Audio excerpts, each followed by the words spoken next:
Hi, my name is Gracie Nichols, and I'm doing a series about how the internet is changing the way that we connect with each other in terms of romantic partners. We've seen that the internet is definitely changing the way that we connect with each other, and so far my hypothesis is mostly supported, but I'm going to wait until the end of this video to make the final decision. This is the last time that I'll tell you that my hypothesis is that the internet is improving the way that we connect with romantic partners. Two of the questions that I'm answering today are, why hasn't the overall partnership rate increased? And how does anonymity help and hurt online dating? My first question, why hasn't the overall partnership rate increased? We've talked about how the internet has increased the partnership rate for sexual minorities, but for heterosexuals it's stayed pretty much the same. And that's just kind of odd to me because online dating vastly increases the amount of suitors that you're connected to. One article points out that a high match rate could also leave you vulnerable to a high rejection rate. On the same note, people are more likely to date multiple people online when prior to the internet you met one person at a time. Chatting with someone on Tinder is less serious than going on a dinner date, so things like ghosting are more common. Again, this larger amount of potential partners is part of why your rejection rate could be higher and you are more likely to reject more people as well. Another aspect could be due to the fact that people who had previously used Tinder have demonstrated a more positive outlook on their romantic life because of this same reason, that there's no shortage of matches, which sounds like a good thing. However, some downsides could follow. The attitude that matches are endless could make you think that those relationships are expendable, and constantly getting hit on could make you adjusted and almost dependent on that external validation, thereby placing more of your self-value in the hands of others. Further, whenever you receive a notification, say from Tinder, you get a rush of dopamine. Dopamine is considered the feel-good neurotransmitter, and the release of it could make you almost addicted to online dating, like it's a sort of game that you don't want to end. And yeah, you might have more potential partners to choose from, but more options means that you're searching into more people, which increases your cognitive load, which is like the amount of work that your memory is doing. And it can make you make more mistakes. I mean, you can find out basically anything you want about whoever you want to online. There used to be some kind of restrictions as far as what you can learn about your date without asking them, but now if they're online, you can probably find them. Further, when overwhelmed with choices, you're more likely to value certain attributes like looks that matter minimally when we consider relationship quality. So if you do end up meeting up with your super hot match, you won't necessarily click with them in terms of dating. Besides that, when you match with people online, you likely aren't discussing your decisions with a friend or someone who knows you well and could point you in the direction of someone nice.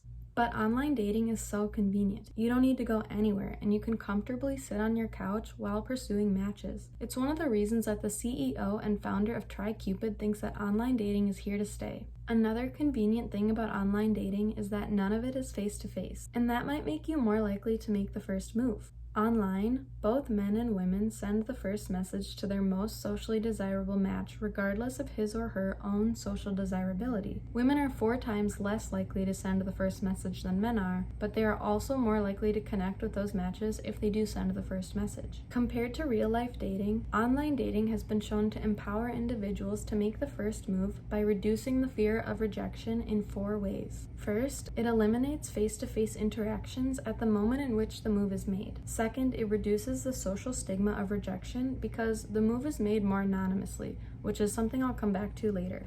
Third, it's much easier to come up with your own story about why they didn't respond to your message to make yourself feel better, like maybe they didn't see it. Fourth, there's no need to worry that you'll make your move and they'll say like, I have a boyfriend.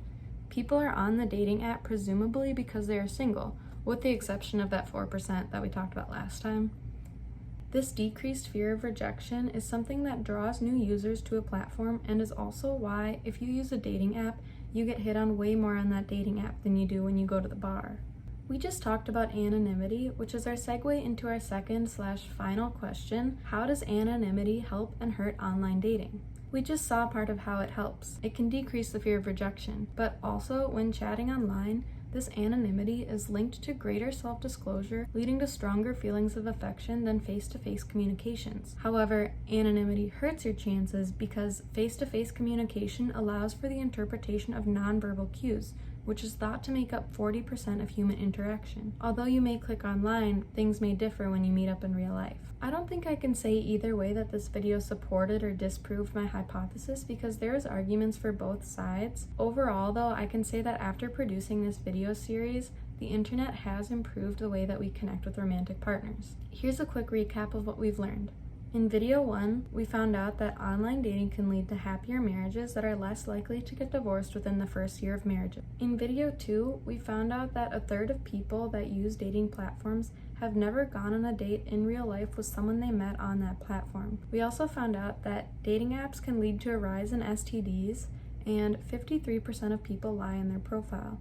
Lastly, we found out that it's common for women to encounter negative behaviors online.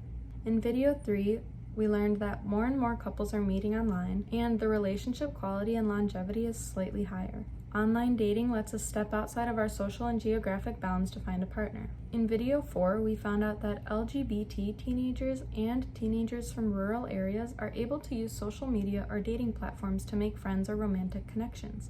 Teenagers are able to educate themselves about dating violence and how to partake in healthy romantic relationships. And in this video, video 5, we learned that you might be more confident to make the first move online, and you might be exposed to a higher number of suitors. But we also found out that this could cause you to take dating less seriously or fall victim to a high rejection rate.